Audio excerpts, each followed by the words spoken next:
My foster parents deleted every photo of me and my late foster brother, then gave me emancipation papers 2 weeks before my 18th birthday. When I asked why, my foster mother screamed, "Why couldn't it have been you on that bike?" I said nothing. That was 3 months ago. Yesterday, she got a letter, froze, and hasn't eaten since.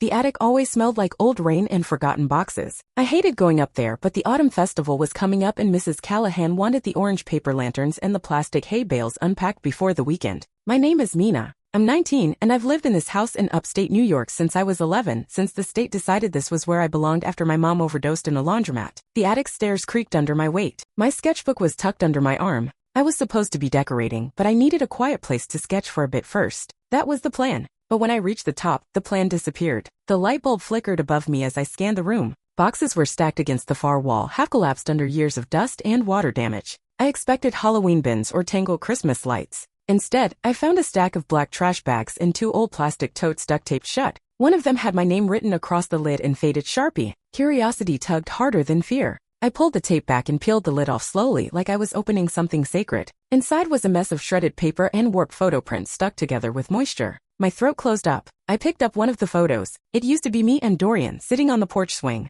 He had his arm around my shoulder and I was holding one of my earliest sketchbooks. But now the photo was torn straight through our faces. I dug deeper. Another photo, me and Dorian at a carnival, his goofy grin smeared with cotton candy. Torn. Then the sketchbook I had filled when I was 12, the one he used to flip through at dinner, praising my little pencil castles like they were real. Pages ripped in half, soaked through. Every photo, every drawing, everything that ever had both of us in it, destroyed. I dropped to my knees. My fingers trembled as I pulled out more pieces. Shreds of birthday cards, crushed keepsake boxes, even a wooden frame with our names carved in the back. They hadn't just boxed us up. They had erased me from his story. I remembered that night, 3 years ago. Dorian's accident, the flashing red lights, the way my foster mother, Linda, stood in the driveway screaming at the paramedics. And then the night after the funeral, the words she hurled at me when I asked to hang one of our photos on the wall. "It should have been you." I'd never told anyone she said that. Now I knew she meant it. That wasn't grief. That was resentment. I stood up slowly, wiping my face with the sleeve of my hoodie. The attic was quiet except for the wind scratching against the walls. All this time, I thought they kept me because they cared. But standing there, surrounded by the remains of a life they'd tried to delete,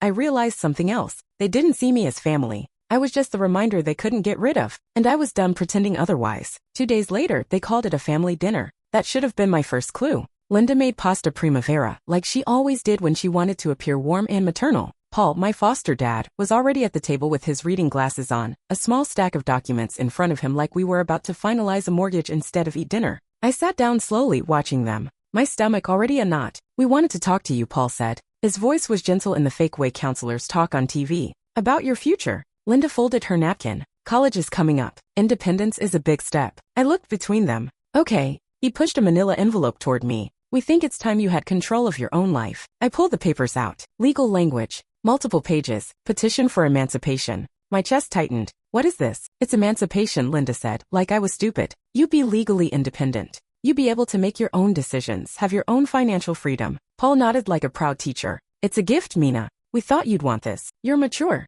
Ready?" I scanned the top page again. Then I saw it. The second envelope. Another stack of documents sitting under Paul's coffee mug. A will. A notarized copy, partially visible. And beside it, a birth certificate. A baby's name in blue ink. Henry Dorian Callahan. Their biological son. Born from a surrogate. 1 year old. They didn't say his name. But they didn't have to. My hands went cold. "Everything we've done is to set you up for success," Linda said, sipping her wine. "You'll have freedom. No more guardianship. No more interference. No more obligation," I murmured. "What was that?" she asked, blinking. I looked up at her, and for the first time in years I didn't hide. "You don't want me here anymore." Paul gave a careful smile. "We just believe this is best." "You're ready? Ready to disappear?" I asked. Linda's face didn't change. "Don't be dramatic." I opened the last item they handed me. A dusty blue duffel bag. Dorian's. Inside, under an old sweatshirt and a pair of tangled earbuds, I found a card. Still sealed. "To Mina. From Dorian." I opened it with shaking hands. It was for my 16th birthday. He never got to give it to me. "Happy birthday, nerd.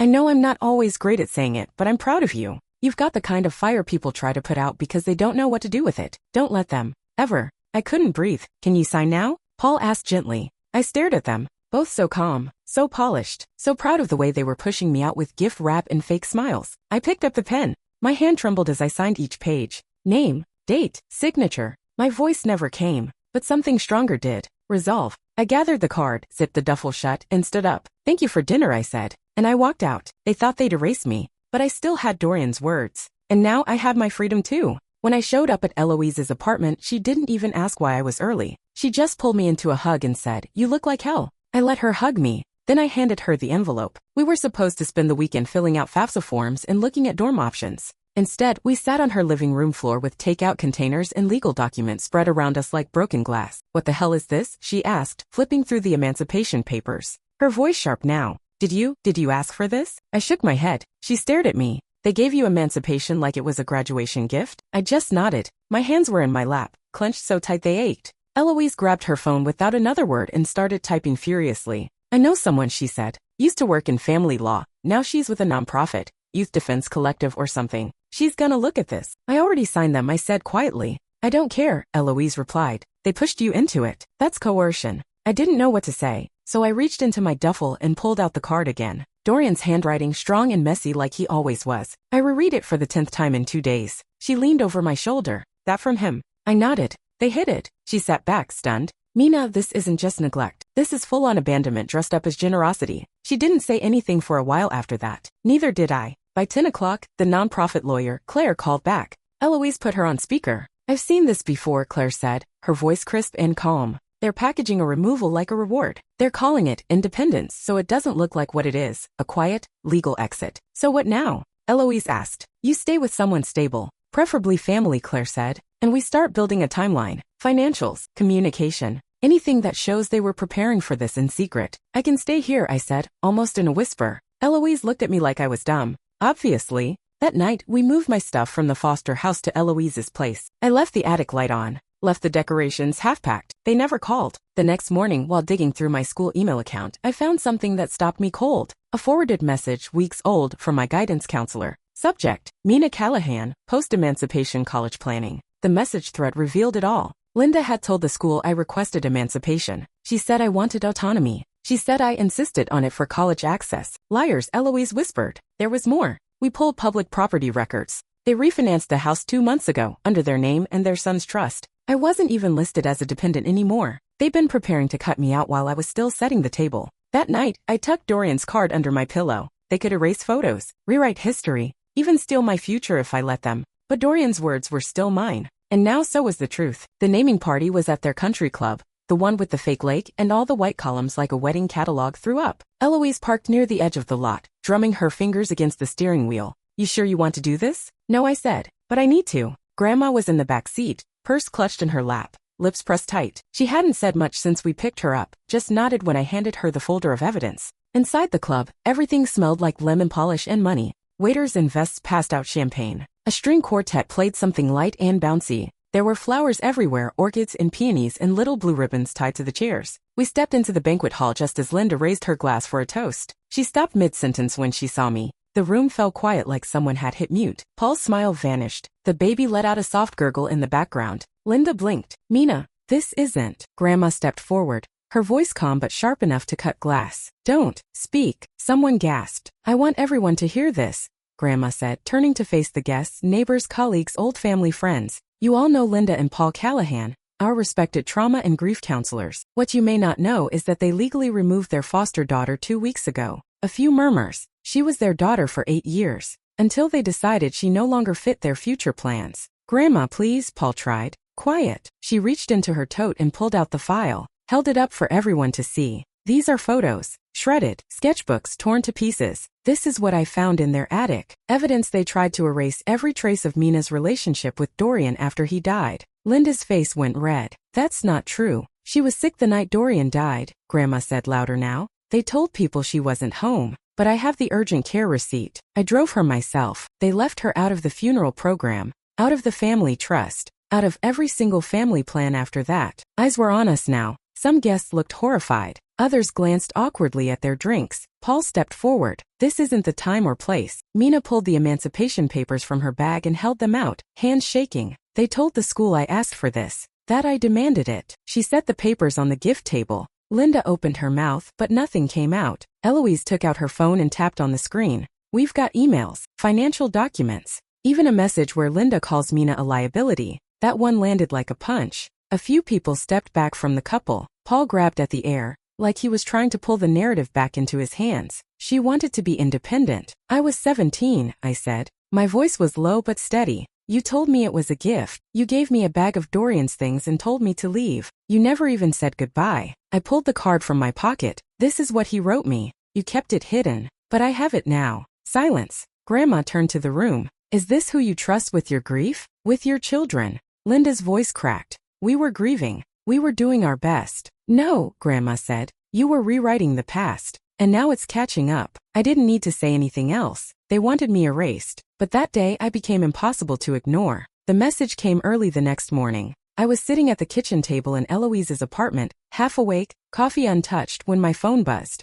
Unknown number. Come back, or we tell them what really happened that night. I stared at the screen. My heart dropped straight into my stomach. Hey, I said quietly, pushing my phone across the table toward Eloise. Read this. She picked it up, scanned the text, and immediately stood. Is this Paul? Numbers blocked. But I knew the wording. It was his. He always spoke like he was helping you even when he was holding a knife. Eloise's voice turned sharp. He's threatening you. My chest felt hollow. He's implying something. About Dorian. She was already dialing. We're going to Grandma's. Grandma didn't ask questions when we showed up at her door. She just let us in and said, I figured this would come next. We sat at the kitchen table, same floral tablecloth that had been there since I was 10. She set a binder in front of me, thick, heavy, and color-coded. I started keeping records after the funeral, she said. Too many things didn't sit right. Too many lies. I flipped it open. It wasn't just about the photos or the attic. There were bank transfers. My name was gone from their dependents list months before the emancipation papers. College fund statements diverted. A trust that Dorian had supposedly set aside for family, absorbed into Henry's account. You think they always planned to cut me out? I asked. Grandma didn't hesitate. I think they were waiting for an excuse. Further back in the binder, emails between Paul and Linda, printouts of group texts. One thread from a year ago included Paul saying, she's almost legal. We can phase her out cleanly. I couldn't breathe. And then came the worst part. A document dated the week after Dorian's crash. A draft letter, written but never sent, addressed to a family attorney. In light of recent events and concerns about Mina's erratic behavior, we may want to prepare a statement clarifying she was not directly responsible for Dorian's accident. Eloise read it aloud, then slammed the paper on the table. They were laying groundwork to blame you. They never said it outright, I whispered, but they made me feel it, like it was my fault, like I kept him out late, like I distracted him. Grandma shook her head. He was on his bike. He wasn't wearing his helmet. And you were home, sick. I drove you to urgent care that night. You were running a fever and couldn't even keep soup down.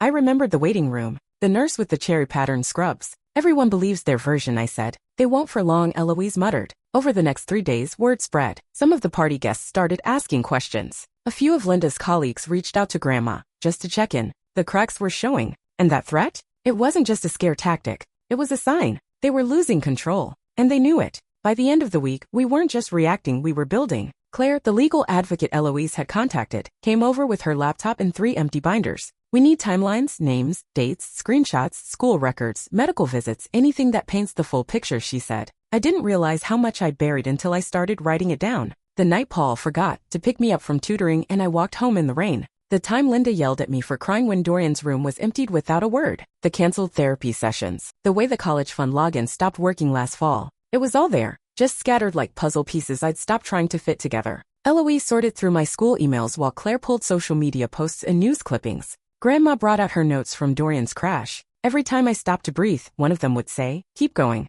It felt like assembling my own missing person report, and while we worked, they retaliated. It started online. Linda's professional page posted an article called Estrangement Abuse, When Manipulated Teens Turn on Family. Subtle. Then came Paul's blog, a long-winded piece titled When Letting Go is the Hardest Love of All. Comments were turned off. Photos of Henry were front and center. There wasn't a single image of me or Dorian. He wrote, sometimes the pain of raising a child who doesn't choose healing is greater than the grief of loss. Eloise read that out loud and nearly threw her phone across the room. They're not just lying, she said. They're building a case, and people were buying it. Comments on Linda's post said things like, you're so strong. Letting go is love. Praying for peace in your heart. I couldn't sleep. I couldn't sketch. But I could document. We printed everything, posts, blog entries, even LinkedIn updates with vague references to navigating complex family trauma. Claire started compiling it into an official report for defamation and professional misconduct. They're painting you as unstable, she said, flipping through pages. But they're not subtle. They're linking this narrative to their professional image. That's dangerous for them. Meanwhile, I started working at a local art supply store 3 afternoons a week. It wasn't much, minimum wage, long hours, but it helped. Being around pencils and charcoal and easels, it grounded me. Customers came in asking for tracing paper, blending stumps, stretched canvas. Nobody asked what I did to deserve being left out. It was the first place in weeks where I didn't feel like a liability. Eloise would meet me after shifts and we'd stop for fries at the diner down the street. Sometimes we didn't even talk. We just sat. One night, I pulled out Dorian's card again, now tucked in a plastic sleeve to protect it. Eloise glanced at it and smiled. He always got it, didn't he? Yeah, I said. He did. I still didn't know where this was all going, how far it would spiral, or what they'd try next. But I knew this. They erased me from their house. They tried to rewrite my story. But now I was writing it back, one line at a time. I found out about the will challenge in the most ridiculous way possible, through a cousin's Facebook post. Sad to see Grandma being taken advantage of by people who don't understand her real wishes. Attached was a photo of my grandmother holding baby Henry, smiling tightly. Eloise's jaw clenched when she saw it. They're coming after the estate. Claire confirmed it an hour later. Paul and Linda had officially filed a petition to contest Grandma's updated will. Their claim? That she was mentally compromised and unduly influenced by Mina and Eloise. She's 81, Claire said, pacing our living room. They're banking on her age alone, discrediting everything. But they have nothing, I said. Doesn't mean they won't try to drag her through hell anyway, she replied. The good news? Grandma came prepared. She'd had the new will drawn up 6 months earlier, after Henry was born and before the Emancipation Papers. I knew then, she told me one night. They weren't going to do right by you. She'd undergone a full cognitive evaluation. Every document was notarized, double-witnessed, and logged with her estate attorney. When Claire presented the documentation at the preliminary hearing, the opposing attorney barely looked up. But the real blow came from the recordings. Grandma had kept voice memos, short, unpolished recordings of conversations with Paul and Linda over the last 2 years. One of them featured Paul saying, "We just need the inheritance to stay intact until the business stabilizes. The foster thing, it was never permanent anyway."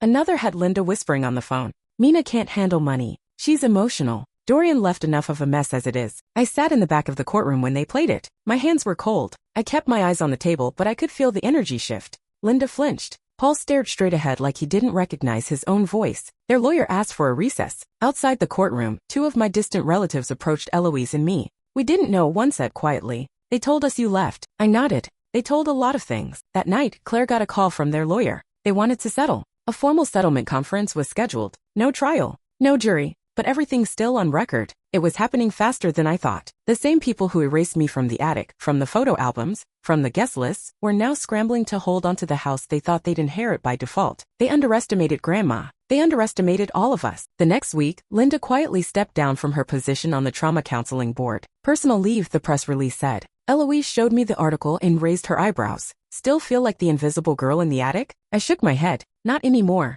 The truth was loud now. Documented, public. The family that tried to silence me with legalese and polished smiles was about to sit across from me in a sterile office and sign away everything they tried to steal. For once, I wasn't on the outside looking in. I was the reason the door was locked behind them. The settlement conference took place in a beige office building with no windows and a waiting room that smelled like printer ink and lemon disinfectant. Claire wore a blazer sharp enough to cut glass. Eloise had her arms crossed the entire time. I just sat there, holding Dorian's card in my lap, unread but close. Paul and Linda came in 10 minutes late, flanked by 2 lawyers and not making eye contact. Linda looked thinner than I remembered. Tired maybe, but not sorry. The mediator, a woman in her 60s with perfectly clipped vowels, called us into a glass conference room with bottled water on the table and a stack of folders in the center. "This is not a trial," she began. "It's a structured agreement process. If everyone cooperates, we can avoid escalation." Claire was ready. She opened with everything. The will, the cognitive assessment, the notarized affidavits, the audio recordings, a typed summary of Linda and Paul's public defamation trail complete with screenshots and metadata.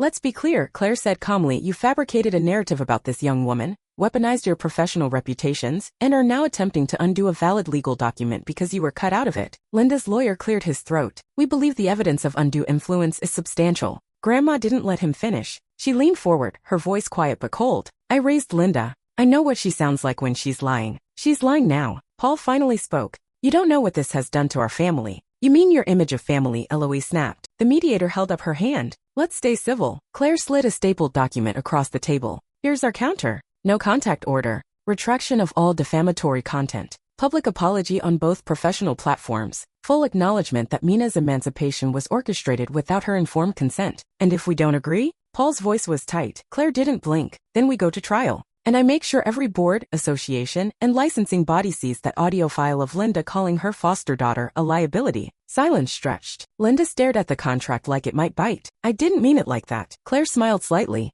But you said it like that. Eventually, Linda picked up the pen. She signed first. Her hand trembled just a little. Paul followed. The moment the second signature hit the page, it was like the tension snapped in half. I stood up slowly. Linda looked at me for the first time in months. Her eyes wet but not kind. Not apologetic. I looked at you, she said quietly, and I saw him. I blamed you because I couldn't blame the world. I nodded. That sounds like your problem. She blinked. I'm not here for closure, I said. I'm here for confirmation. Paul started to speak, but I turned and walked out. No goodbye. No thank you. Just the soft thud of the door shutting behind me. Outside, the air was cold and bright. Eloise caught up with me on the sidewalk. It's over, she said. I shook my head. No, it's just not theirs anymore. That night, I sat at the kitchen table and read Dorian's card again. Not to search for meaning. Not for comfort. Just because I could. They were done speaking for me. I'd found my voice, and they would never be able to silence it again.